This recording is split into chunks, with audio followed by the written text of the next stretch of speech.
Hey everyone, myself Bhavya Goyal, a student at IIT Gandhinagar. I welcome you at CodeChef and let's have a look at this question. Today's question is presentations. In this question, chef needs to prepare a presentation that lasts 10 minutes or 600 seconds.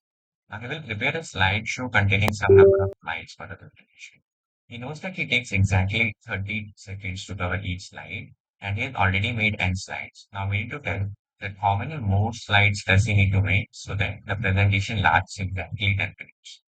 So in the input format will be given a single integer n which represents that the number of slides chef has already made. And in the output format, we need to output the number of slides chef still has to make. In the constants, we are given that n is in between 0 and 1. So how do we solve it? So we are given that total time would be 600 and each slide takes 30 seconds. So how many total slides does he need to make? 600 upon 30, which is 20 number of slides. And we know that he has already made n number of slides. So how many slides does he need to make more?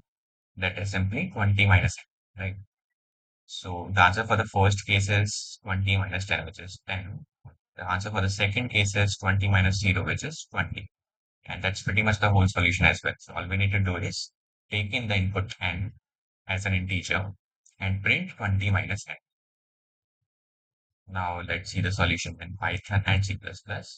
So this is how we'll solve it in Python. We'll take in the input, we'll convert it into an integer, and then print 20 minus n simply. That's pretty much it. The time complexity is constant because we're just doing very few number of constant time ratios. Now this is a solution in C++.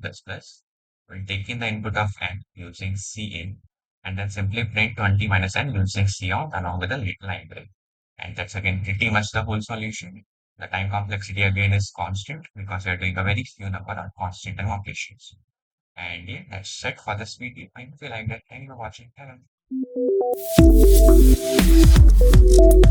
Bye.